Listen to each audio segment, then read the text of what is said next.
this. So, benvenuti, welcome to everybody. This particular binomio is going to be in English because of our two guests, Matthijs Clement from Ghent University and Cambridge, actually, who proposed this text, and our colleague, Elena Castelnuovo from Pavia, if I'm correct, or Milan? Milan, sorry, okay. And it is a pleasure to have you all here. This is the last Titubanti testo of the series, of the 7th series. And it is, of course, always a great pleasure for me personally to have a late antique, a late Latin text for that matter. And this text is really fascinating. I must say that I haven't... So I knew the text, but I never paid attention. And I'm grateful to Matthijs, who for the first time, pointed my attention towards this text. So thank you. And we can start. As you know, our format is that the one who accepted the proposal is going to speak first. And then, so Elena will present first, and then Matthijs. So, Elena, it's your turn. Thank you. Let me share the screen. Can you see the presentation? Well, good evening to everyone, and thank you, Marco, for inviting me to this very interesting series. And of course, thank you, Matthijs, for proposing Paulinus of Pella. And also thank you, Alessandro, for his wonderful contribution on Paulinus of Pella. And yet my cover is a little striking, maybe, but I will explain how this image fits with the Eucharisticos. Since I am the first one to speak, I'm to introduce and summarize the poem in question. The Eucharisticos can be ascribed to the autobiographical genre and has been composed by Aesonis's grandson Paulinus, who was born in Pella but lived in the southern Gaul from an early age. It is called the Eucharisticos because Paulino gave thanks to the Lord, for he has preserved him throughout 80 years of hardships between the end of the 4th and the beginning of the 5th century. Like Augustine Confessions, he talks with God and recalls his whole life from his first months to his old age, passing through his conversion.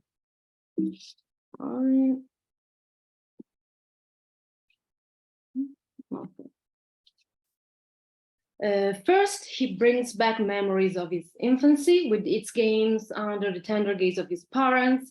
He studied Homer and Virgil, but a quartan fever interrupted his literary education when he was 15. Then the teenager Paulinus abandons himself to the typical life of leisure of the Gallo-Roman nobility. He enjoys a horse, an equerry, a dog, a falcon, a golden ball coming from Rome, rich and perfumed clothes. He remembers of his hazardous rise and recognizes that he had been safeguarded by Christ. Mutatis mutandis, I dare compare these comforts with the amusement of the bourgeois society after the economic boom in the 60s, and in particular regarding the horse riding, I find a parallel with the passion for motorcycles. But also licentiousness has its part.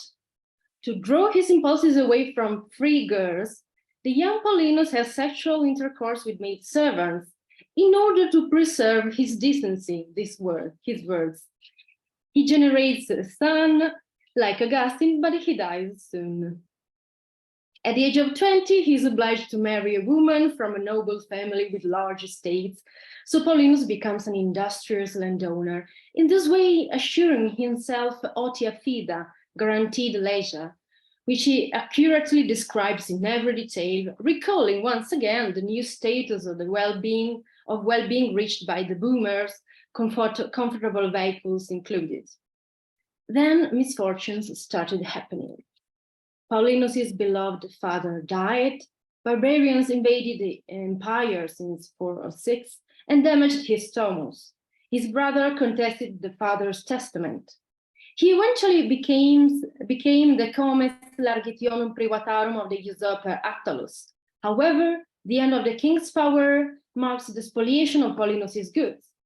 He takes refuge in Bazath, where revolts and a siege laid by the Goths give him a hard time. However, he manages to conclude an agreement with the Alans so that they take the side of the Romans and lift the siege. But other adversities occur as the properties of Paulinus' ancestor are pillaged by both barbarians and Roman, relatives included. The losses of goods are therefore increased by the losses of the affection. But now Paulinus realizes that Christ has granted him even better goods and regrets loving vain things. This is the section selected for our discussion. I will come back soon to it. I only conclude that Paulinus suffers the loss of the mother-in-law together with his mother, then of his wife, and finally of 2 sons. He settles down in Marseille in a small estate and receives the unexpected help of a Goth who buys one of his lands, although he specifies the price he fixed was too low. A final invocation to God expresses the gratitude of Paulinus, who beseeches the Lord to remove the fear of death from him. I apologize for this long summary, but I have purposely dwelled upon Paulinus' passion for his leisure life, since my question is, has he really left his desire for material goods to turn to eternal ones? Sero te amavi, he stays between the lines in an Augustan way, and yet he looks as if he is trying to convince himself of this love. I have to rejoice for my fate, he asserts in line 431. No, not I rejoice. And he does not describe the actual grace, but in fact indulges in memories of his past. Cum mileto domus, when my prosperous house was abundantly flourishing of great pleasures, magnis delicis, and the no less ostentation of honor prevailed, which was provided with retinue and strengthened by multitudes of supporters. Now Paulinus regrets loving this comfort and recognizes that it has been withdrawn for his benefit, but he does not explain which benefit he has gained and stresses instead his spoliation. He maintains this attitude in the entire poem. He repeatedly recalls the charms of his past life. For instance, in the preface, he thanks God for granting him temporaria voluptates, temporary pleasures, forgetting that in line 440, he considers their loss beneficial. When the barbarians ransack Gaul, he thinks about traveling to his Greek estate, but the suetudo quieti, the habit of his tranquility, the otianota, the familiar leisure, and the domus specialia commoda plura, the special and abundant comforts of his property, impel Paulinus to remain in Gaul. Furthermore, after the remembrance of his youth, he comments, I wish that Christ had allowed us to extend our usual life for a longer time with his generous favor. God is merciful as long as he grants Paulinus what he wants, both before and after the conversion. Indeed, in the last section, he thanks God again for the material aid coming from an unknown Goth, and yet he complains for receiving an unfair amount of money, showing in this way to be still attached to wealth. Likewise, the emphasis on the spoliation of his possessions is evident, not only from this last example. His properties are like an obsession for him. And the definition of this mental disease in the John Hopkins Psychiatric Guide appears to fit with Paulinus' self-presentation. I quote, an obsession is an unbidden, intrusive thought, image, or urge that intrudes into consciousness. Attempts to dispel it are difficult. And the passage under discussion today constitutes an attempt. Still, the thought of property is intrusive even in these lines. Let's come back to line 435. Cum mileto domus magnis plureret abundans delicis. About 20 lines further, Paulinus tells that he was even inclined to become a monk. Cum mi plena domus caris affectibus esset, when my house was full of my beloved dear ones, sons, mother, mother-in-law, wife, with a considerable crowd of her servants. Fortunately, comments Paulinus, God, with his mercy, prevented him from venturing into such an extreme life, as his dear ones could not be exposed to the inconveniences of a foreign country. The two almost identical half lines, cum mi laeta domus and cum mi plena domus, reveal the unbidden image that presses ahead over the surface of the text, a prosperous house full of pleasures and obsequious crowds. The image of the domus included not only the building, but also the relatives, the servants, the estates, and all the goods they contain, obsessively recurs in the Eucharisticus. With its 14 occurrences, domus is ever present in Paulinus' autobiographical poem.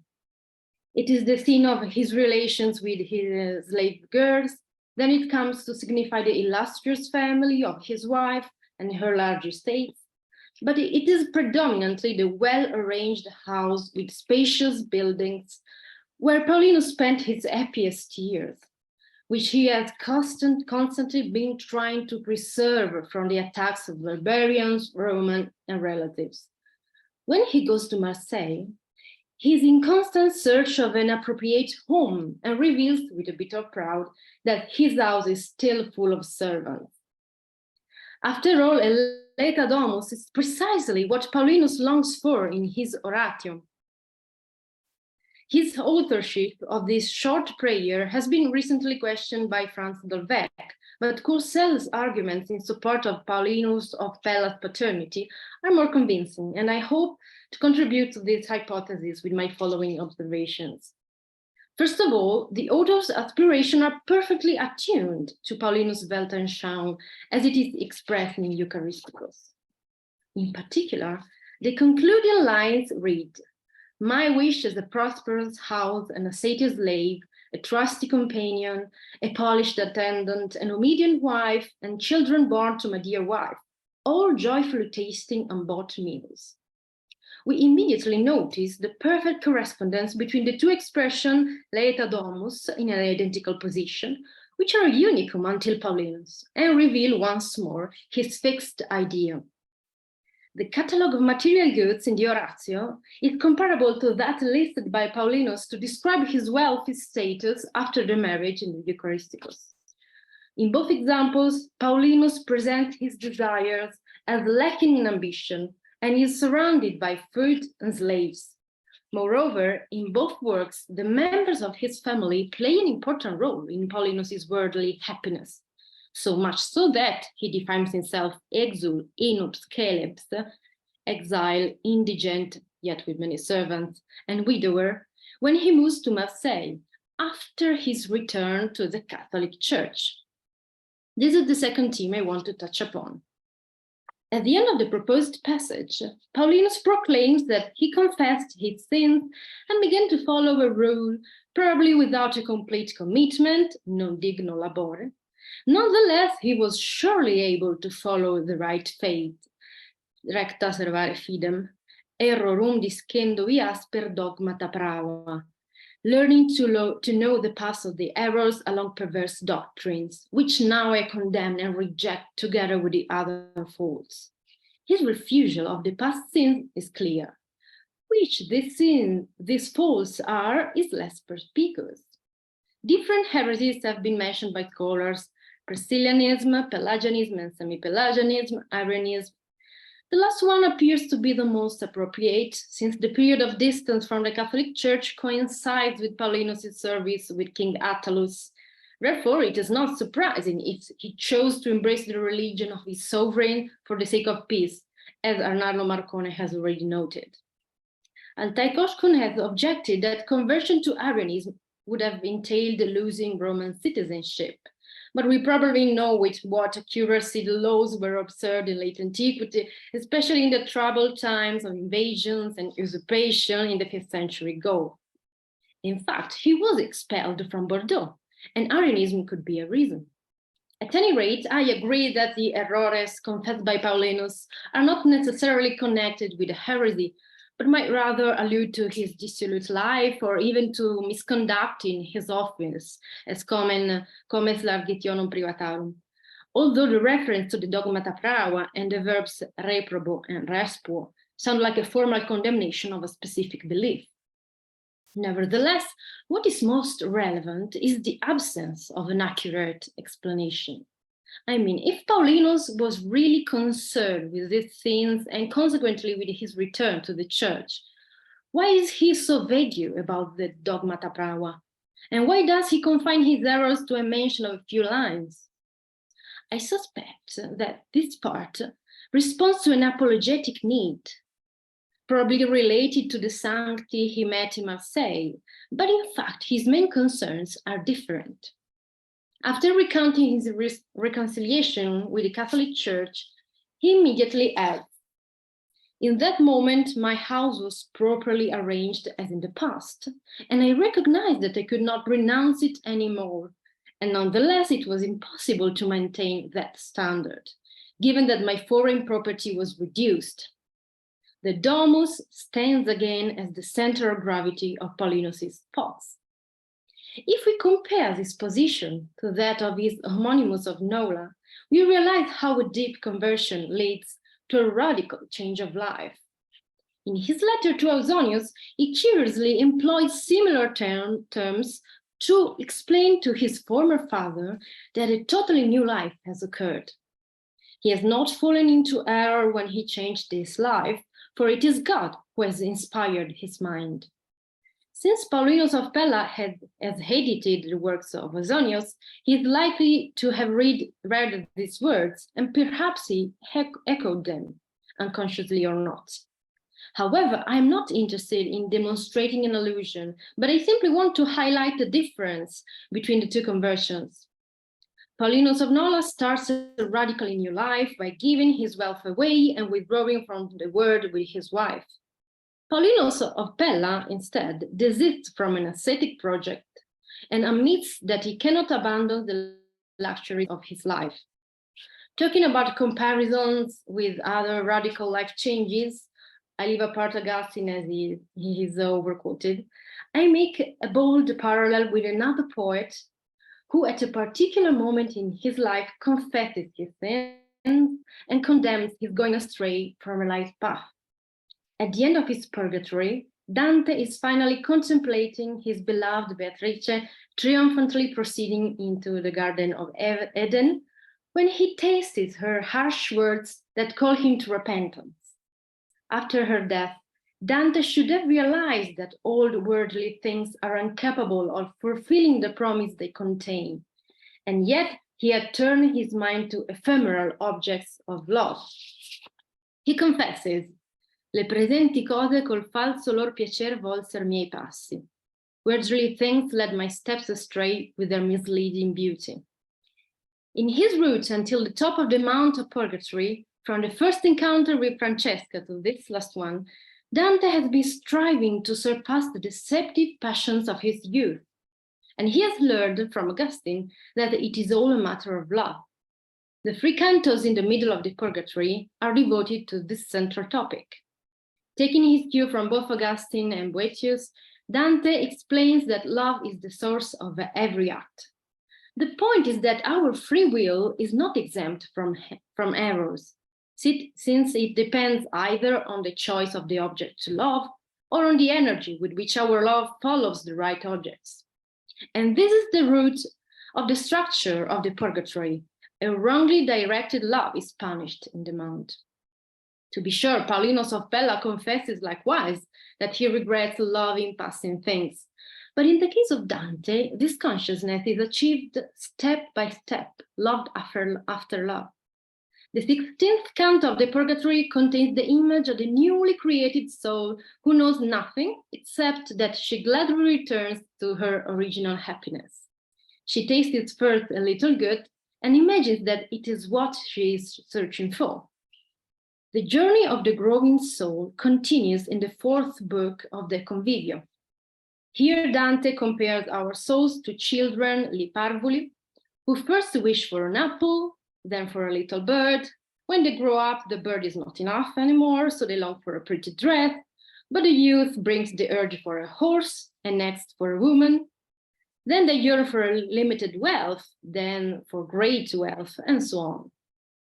This happens because people believe that in each good they will find the utmost good. Yet they are never satisfied and continue desiring more and more. Dante describes this process with the image of a reversed pyramid. Here the small goods are the apex, while God is all desires. Now, the elements that make up the leisure life in Paulinus are strikingly similar to what medieval Italians wanted.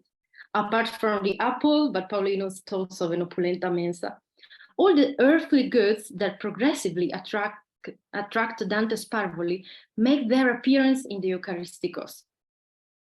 The bird is comparable to the falcon.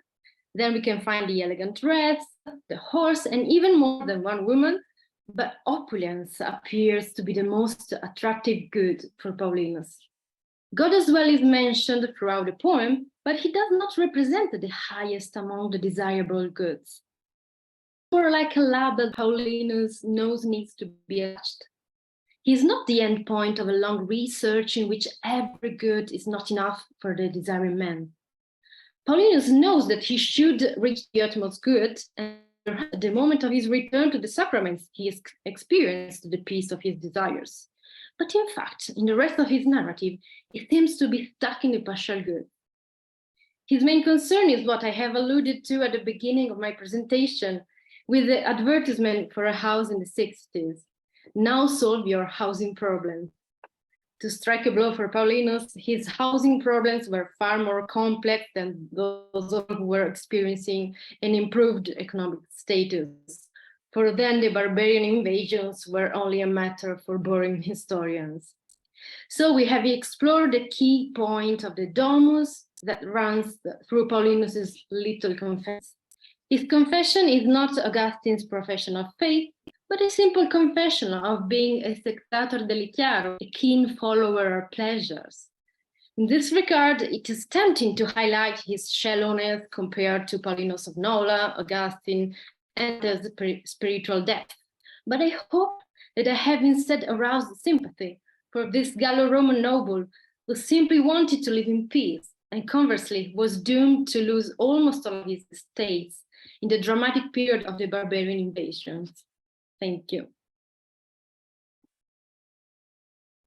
Thank you so much, Elena, for this wonderful, sparkling commentary. Wow, I'm impressed. I mean, I know your work, of course, and you know that I admire your work, but I had the chance another time once more to appreciate your approach. Thank you so much. I found also the wonderful PowerPoint, and I'm envious. My students are always criticizing me because I cannot do something like this. So thank you again. So now we are eager to listen to Matthijs, who proposed the text. And maybe Matthijs, can you also give us a little feedback why you choose this text and to present this?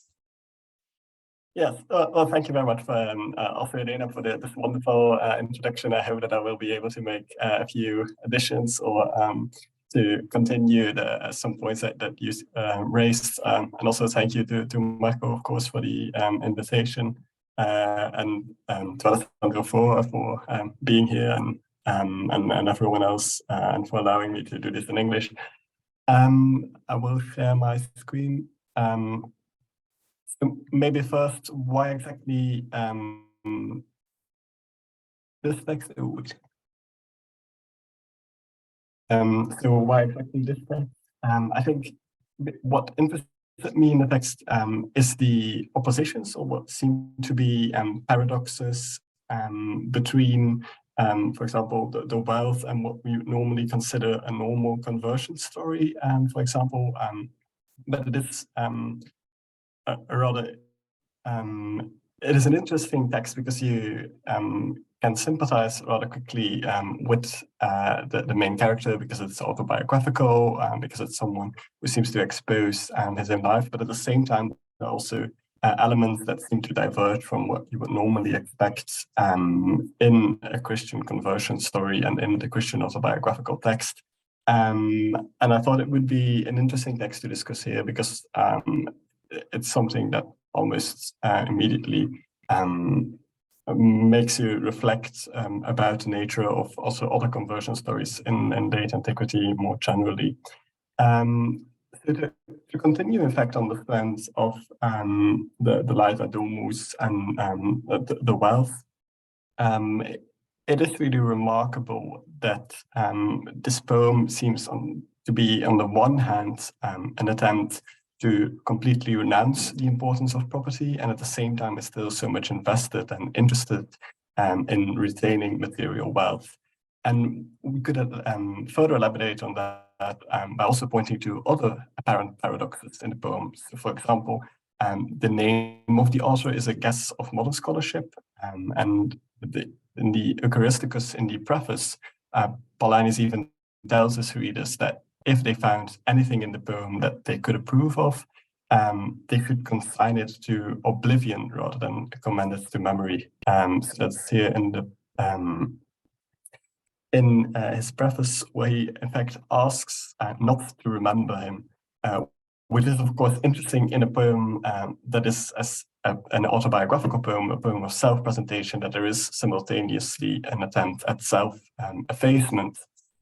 And these and similar contradictions have influenced the receptions of Paulinus. And for example, Peter Brown said that contemporary Christians such as Salvian of Marseille would have taken Paulinus' lukewarm rejection of wealth and the other paradoxes in his poem as an indication of half-hearted belief. And even today, that image continues to live on, that Paulinus is only a half-hearted or lukewarm Christian who deviated from what we would call religious normativity. And the assumption underlying this characterization of Paulinus posits some kind of orthodoxy, which is then embodied by Salvian and similar church leaders, whereby Paulinus is only a lukewarm Christian nobleman. But because more recent studies, for example, Salzman, have shown how elite culture and Christianity are in fact much more convergent or more parallel than we have scholarship has long assumed, I thought it would be interesting to look at Paulinus not so much as a half-hearted Christian, but to try to think about Paulinus' own religious experience as a model of itself, and not so much posited against what we would consider the norm of religious experience, especially because it's such a unique poem that gives us a window upon someone's mental and spiritual worth, as MacLean has characterized this poem. And there are a few examples that are not written by the select canon of church leaders that deal with personal religious experience in this poem, in this period. And in order to do so, to unravel elements of Paulinus' presentation of religious experience, I will focus on a single feature of the poem, namely the conceptualization of migration. And in doing so, I will try to argue that Paulinus repeatedly turned to spatial metaphors to conceptualize his life as a religious trajectory. And as Elena already mentioned, the poem is often studied from the perspective of intertextuality, and then especially for two models, on the one hand Virgil, and on the other hand, of course, Augustine's Confessions.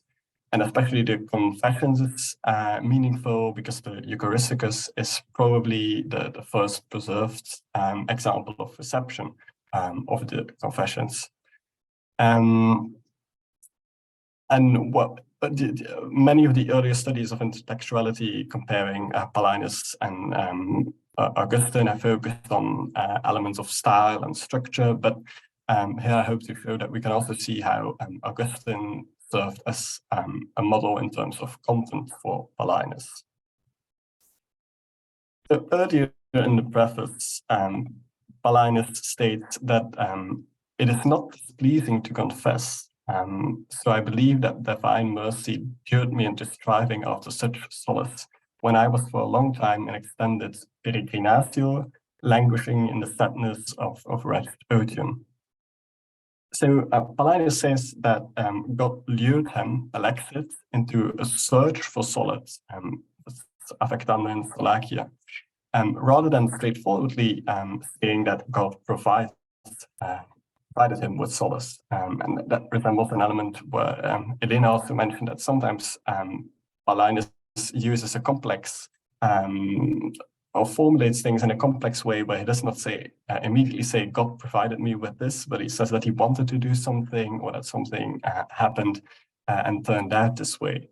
But here especially the idea that Paulinus is preoccupied with a search for solace rather than the experience of God's assistance itself resembles in a way the famous opening of Augustine's Confessions, where Augustine also says that those who search God will praise him, because by searching God you find God, and by finding God you will be able to praise him.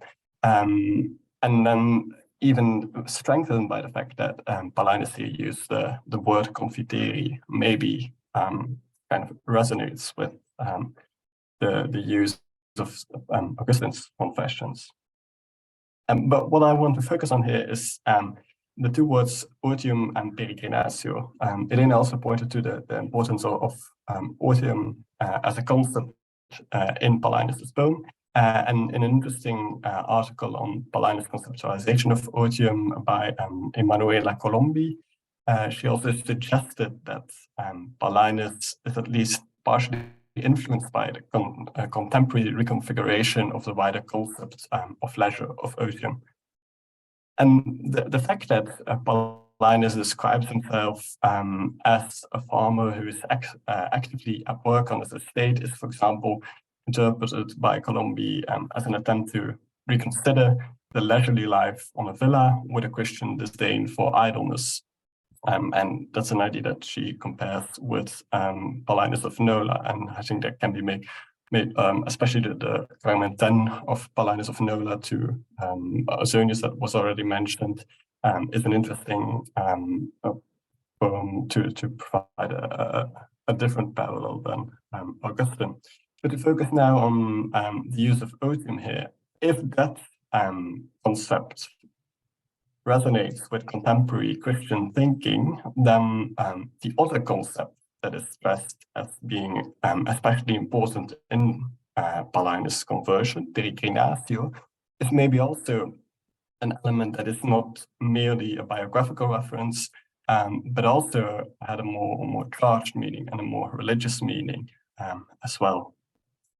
Migration is namely a concept that plays a crucial role in the Eucharisticus. Paulinus depicts himself as a wandering migrant, and that's something that clearly is based or is influenced by a sort of physical odyssey, a reminiscence to Virgil's Aeneid, and Alessandro Fo, I think, even called the Eucharisticus a small Aeneid, so that there is clearly idea that Paulinus presents himself as a migrant based on the model of Virgil's Aeneid.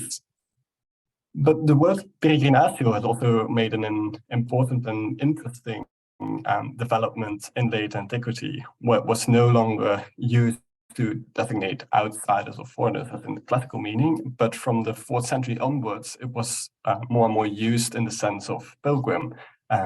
As Christian peregrinaciones to holy sites started to take off. And it also assumed in connections with the Greek xenitheia, which was used to designate spiritual migration away from the worldly sphere into the sphere of religion. And this connection between physical and spiritual migration is, of course, something that is very present in Augustine. Some scholars have even interpreted the whole Confessions from the perspective of migration, and seen that as something that is inspired by Plotinus' idea of the fall and the ascent of the soul and the migration of the soul. So my question would be whether the peregrinatio, the migration of Paulinus as a reader of Augustine, also contains a comparable element of such a spiritual migration. So Paulinus recounts several attempts to migrate from Gaul to his estate in the east, because he inherited an estate in the east, and he repeatedly says that he wants to move away from all his troubles in Gaul and wants to go to the east. And the passage that I selected for today happens after Baza, the city where he was staying at the moment, was besieged. And Paulinus managed to use his diplomatic skills to ward off the siege. And after that description, Paulinus indicates that now he started to truly believe.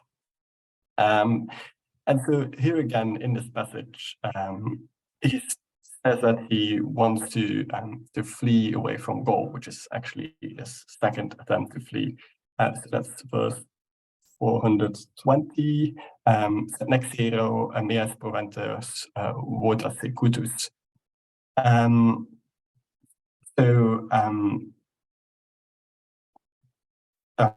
Paulinus says that he was too late to act, so he exposed his estates to the pillagers' estates in the east. But at the same time, he also states that he understands that he should be grateful for the way things went. So this is again this ambiguity where on the one hand he's clearly bothered that his estates were pillaged, but at the same time he also continues thanking God for his misfortunes. But because Paulinus says that he had only regard for temporary delights, that's verse 438 to 442, and that he's aware that it happened because he only loved gods very late. And as Elena also said, something that interacts with Augustine's confession of Zero te amavi. To return to Paulinus, what I think is interesting is that in verse 420 and verse 443, but at both times the same word "theo" is used. So there is a connection between the late realization of his belief and his late desire to migrate. So migration and religion are in a way connected. And so when we continue in the poem and go to the first attempt to migrate, then when Paulinus says that he could have, that he was thinking of becoming a monk, or moving abroad with his family. So there is a bit of debate in scholarship whether this constitutes a single aesthetic idea, or whether the monastic isolation and the pilgrimage are two different options. I won't really enter this debate here, but I think that it's not necessary that they are two separate options that are incompatible, as Claude Mussy saw them. For example, Paulinus could migrate to a specific foreign community of monks, where his family could then live relatively close by on an estate, or at least I think there are options in which we can still see them as connected in the same strain of thought, and don't necessarily have to be incompatible options. But again, what is important here is that a new phase in the life of Paulinus and in his religion is presented as the natural companion of migration. So again, we get the idea that migration and religion are linked.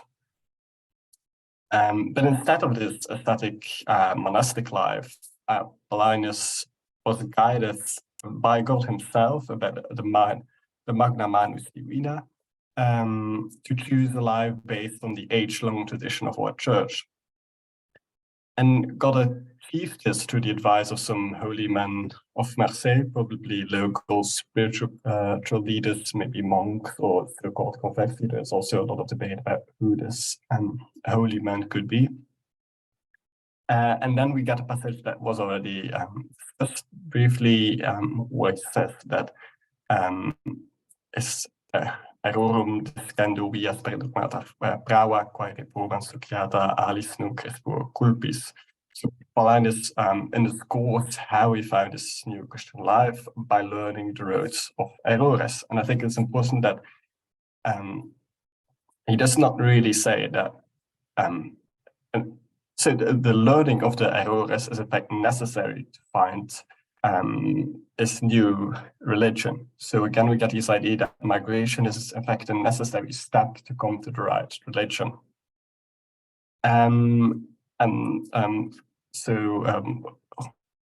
The idea that the Dogmata Praber, I think, should refer to a particular doctrine. I think I agree that that is not necessarily a cogent idea. Could just be a more general disavowal of his own earlier lack of religion, or at least of the right religion. Especially because the idea that past missteps are an indication of later strong religion is such a common topos in late antique literature, and of course is also fundamental to Augustine's own confessions, where in fact stressing his past errors is an important part of the strength of his religious faith later on. And there is, I think, also a spatial element, at least in the metaphor of the Aerorum Vias, or the wanderings in his religion. So, because this passage is located right after the expression of his desire to leave Gaul for an ascetic stay abroad, and just before the description of yet another attempt to migrate, that will be the fourth attempt in total, I believe that the word error here can also serve as a spiritual lingering that reflects or interacts with a physical migration. So on the one hand, it's precisely because of the lingering that Paulinus eventually finds solace, and it's a search that, as in the preface, leads to God. So the traveling on the Aerorum Vias is what makes Paulinus to realize his mistakes. And on the other hand, this is something that is contrasted to his actual physical migration that couldn't take place. So all the attempts to migrate actually fail because he always stays, as far as we know, in Gaul. So there is the spiritual migration, or on the level of religion, his migration succeed because he does. At least he presents it as if he reaches some more spiritual phase later in his life, but on the physical level, he always stays in Gaul. And that's important to keep in mind when we jump to the end of the poem. So I've included here two passages from closer to the end and then the actual last line of the poem. And when he describes his last attempt to migrate, there we get the exul inops skylaps quote that was already mentioned. And now here he calls himself an actual exile, which I think interacts with this previous idea of the errores and with the importance of the trope of migration.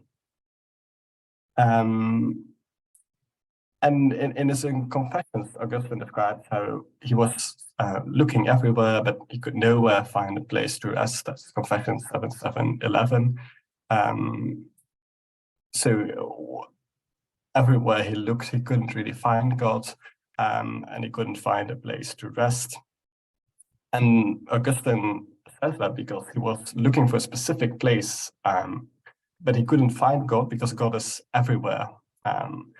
And this is something that, in a way, returns in this poem, where Paulinus, at the end, is no longer looking for another, better, specific place where he can physically migrate to, but seems to accept the advantage of staying in Gaul. And what the religious migration here seems to trump the physical one. So in the end, there is, in fact, a triumph of non-migration. And I think that also shows why Paulinus' wanderings cannot just be explained, although there is an important parallel to the Aeneas, of course, but I think that the model of Virgil cannot completely explain what is happening here. Because in the Eucharisticus, Paulinus goes beyond the Virgilian hero and seems to elaborate on the concept of peregrinus as developed by Augustine and also by others in the same time, in the same period. So the idea of the Christian as a pilgrim wandering around in this world is something that's, of course, most fully developed in Augustine's study of God.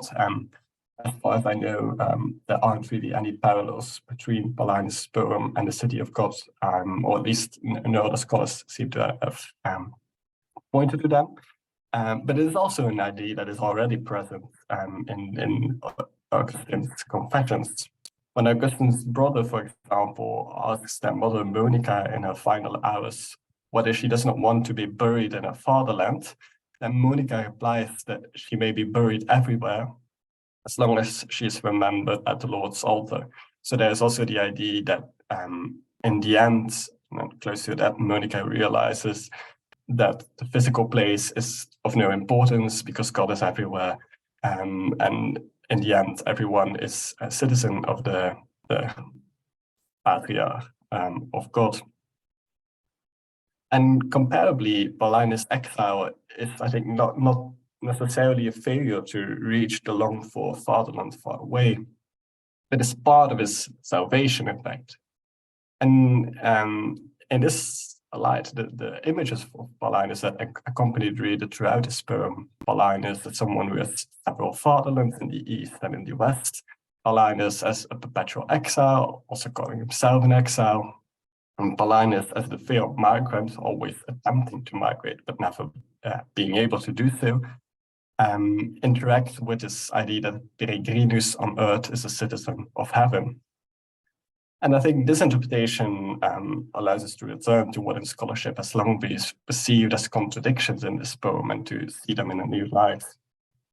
In the Eucharisticus, the earthly cannot be detached from the heavenly, because it's precisely through Paulinus' earthly strayings and his earthly wanderings and his dogmata prava and his errores that he was able to find God. So again, this idea of searching God and therefore finding God and being able to praise him.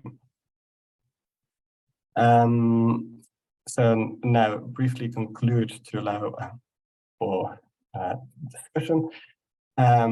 What I tried to show was that the changes in Paulinus' life and the changes in his religion are discussed through a web of spatial terminology. And the spatialization of his life narrative, I think, allows Paulinus to overcome some apparent paradoxes. His attempts to move led to errores away from God, but at the same time also to a peregrinatio towards God. So it was, in a way, the peregrinatio of the preface that finally brought him back to God, but it was a peregrinatio that allowed him to accept that the physical place mattered less than religious a belief in God. And this is therefore also logical that the final lines end with an image of closeness, where Paulinus has to praise God all the way in every place and all the time and in every moment. So the Eucharisticus, I think, shows how God lured Paulinus into looking for him in every moment and every place of his life. And at the end of his poem, Paulinus also predestined the same faith for his poem to look for ways to praise God everywhere and anytime. And in describing a search for God through a network of migrations, I hope to have shown that Paulinus can serve as a model of his own, and that we can reassess the complexity of religious experience in late antiquity more as a continuum, where we do not necessarily focus on the theological norm versus a deviation from the norm, but where we try to explain what is happening in the description of Paulinus's faith, rather than trying to see him as a lukewarm or hard-hearted Christian. But I very much look forward to hearing what you think and discussing the poem and the other thoughts that you had. Okay, thank you so much, Matthijs. This was really interesting, and I'm so grateful to both of you because you pointed to so many interesting aspects of this text, and I'm sure that we have some time, some minutes to discuss. And but first of all, as you know, I normally give the word back for a briefly remark. If you like, Elena, you can say something, or I mean. Would you like to add something to this? Yes, thank you, Matthijs, for your presentation. I found it interesting the link between peregrination and migration. Well, peregrination and conversion, spiritual life, because coming back to the comparison I made with Dante, also for Dante there's this connection between faith, a path of conversion, and a physical migration in the afterwards, in the other words, in Inferno, Purgatory, and then paradise. But it's an interesting perspective, and thank you for what you say. Maybe someone else has to. Yeah, right. Yeah, thank you, Elena. Does someone I don't know, someone would like to add something also completely different? I don't know if you notice something. Oh, okay, Lorenzo, go ahead.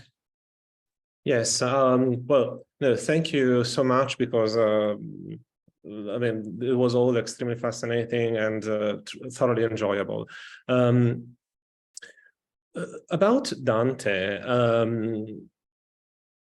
I mean, that passage from Convivio reminded me of Purgatorio 16, Marco Lombardo's speech on the origin of the soul.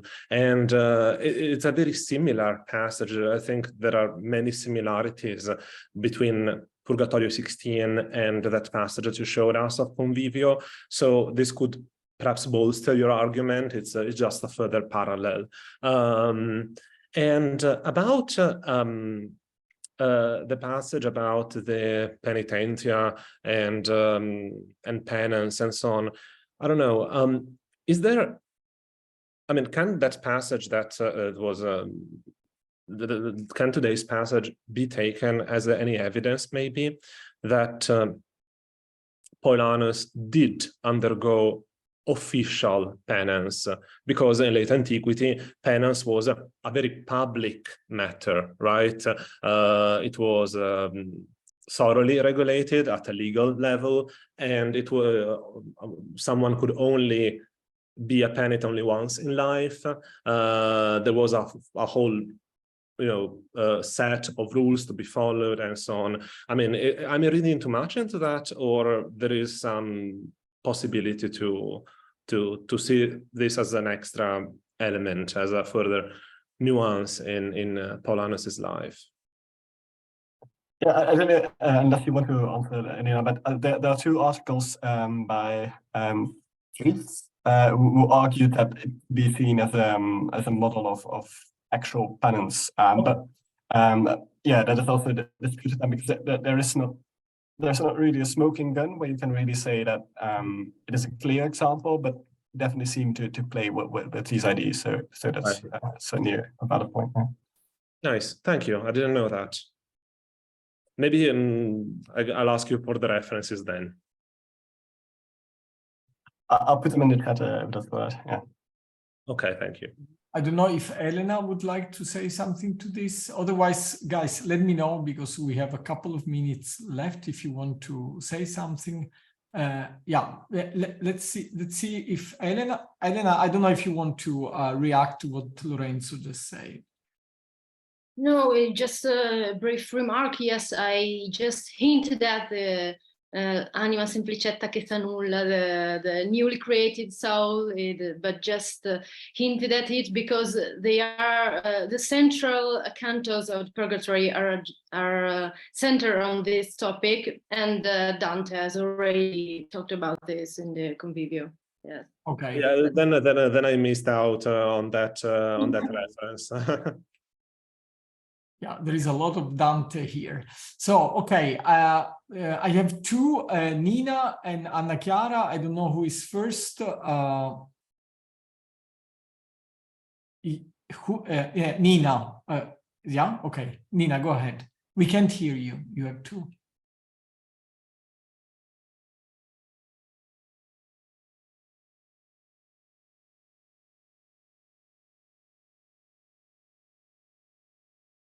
No.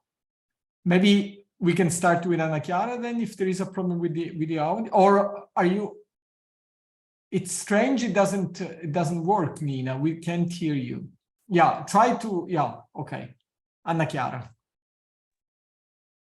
We can't hear you neither. I mean, there is a problem. Do I have a problem, or you can hear me, right? Yeah. Yeah. Can you say something, Matthijs? Can you hear me okay. now? Yes. Okay. Okay. Yes, my microphone was just switched to the other microphone. So thank you all of you. It was very inspiring, especially because I'm not an expert on this field, and I love to read something that was completely different from what I do normally. And I actually have to say that I really agree with Ellen. I had this same feeling while reading this text, and I feel that my idea on the text is a bit in the middle ground between the two observations that both of you made, and I feel that one of the point that is not much explored, so mine is much more an observation, is that the fact that he uses a lot of adverbs of time, so tempus, and he uses lots of adverbs that is like, I feel very old, and senescence is one of the main words that I believe it's pretty interesting. So I feel that his peregrinatio anime, I would say, it's a bit an ex post motive that he kind of, or at least that's something that's my feeling, that he tried to explore in his text. And I was wondering whether you, I don't know, understand this as well, whether you explored that as well while reading it, and what you felt this idea, because I thought about clearly texts on exiles. There are very famous from Seneca to Said. This idea of displacement is generally much connected between this idea of peregrinatio as a spatial peregrination and migration to an actual spatial displacement. So, but I feel that the motive here is that is the main motive is like he's feeling very old, and I was wondering whether you understood that as well, or I'm just imagining it. So thank you. Thank you so much for this question. Since I rather guess that Nina might add something to this aspect, if I'm correct, Nina, maybe we can't hear you. Oh no, I'm sorry. A possibility would be that you put your question or your observation on the chat. Yeah, I don't know why I cannot. What I did is just changing the microphone where it was written mute. You have like a arrow that goes up, and then I changed the microphone. So I select another microphone in my computer. You can maybe see if it works. Yeah. It works, something like that. Does it work now? Yeah. Great, thank you. Yeah, it worked. Yeah. Yeah, again, also thank you so much for these presentations. Very inspiring. And indeed, I read this text too, mainly with the focus on old age, and it's how he deals with that. And indeed, what struck me is that this peregrinatio or vias thing that he construes in a spatial manner very much aligns with his trajectory in life. He uses time and his own life as a way to structure, like the whole poem, make it autobiographical, but also sort of make sense of all the experiences he has. So he has this explicit references, oh, when I was this age, that happened, when I was this month old, that happened. And I think it's maybe no coincidence that his conversion and the spatiality that you connect with that conversion also happens, of course, in old age, also like at the end of his trajectory or, you know, migration or peregrinatio in life, in the temporal matter. So yeah, that was indeed also what I wanted to add. And this focus on old age, yeah, is obviously also no coincidence, I think, and really interesting to also link that explicitly to the conversion, because that's something that I hadn't focused on yet. Yeah.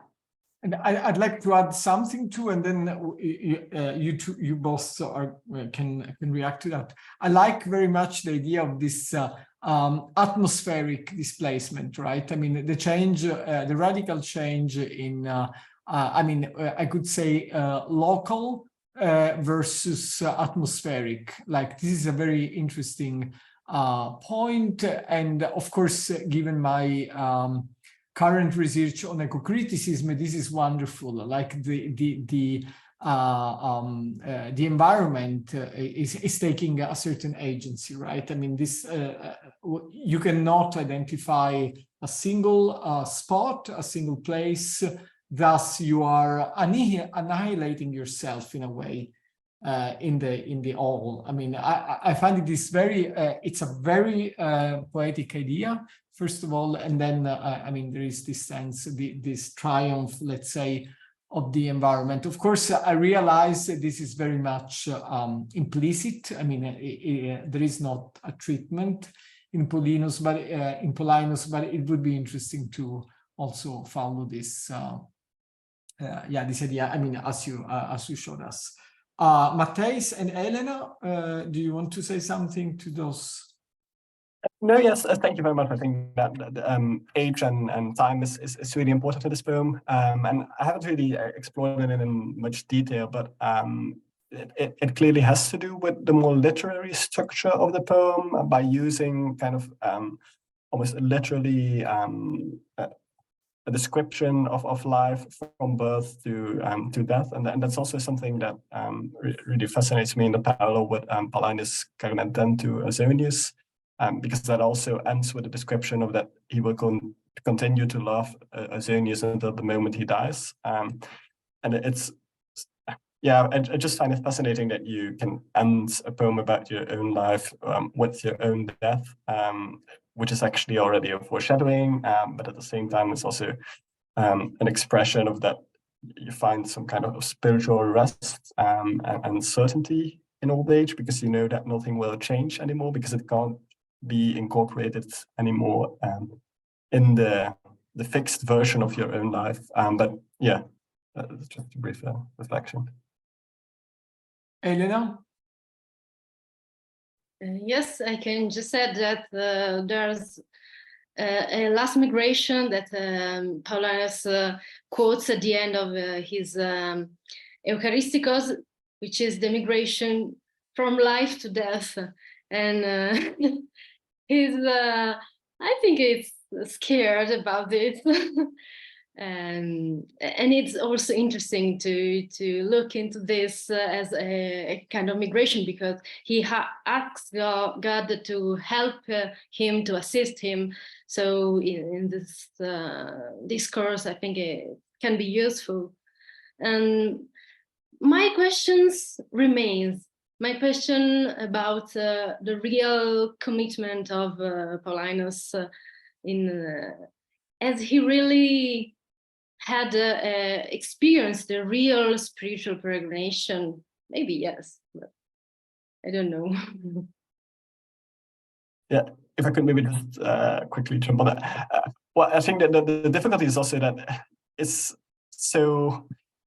I think almost everyone always wants to read autobiographical poems with the idea of what is the author thinking, or because in a way it is intentionally showing the person behind the literary text, but at the same time it's also clearly a literary version of someone's life. So that is an interesting tension where you can never really know, is this actually what Paulinus is thinking? Is he trying to present himself as more Christian than he actually is? And is this showing through the actual Paulinus behind the scenes? Or is it something that he saw as an ideal of combining more aristocratic lifestyle with Christianity? It's difficult to say, but it's certainly interesting to see that tension. And I really liked your take on the ideal household and how that continues in this poem. Yeah, and on this note, I would like also to add, continuing this observation by Matthijs, that of course, and I'm sure that Elena agrees, that even if the author wanted to say something, maybe, I mean, the text says something different. This happens all the time, right?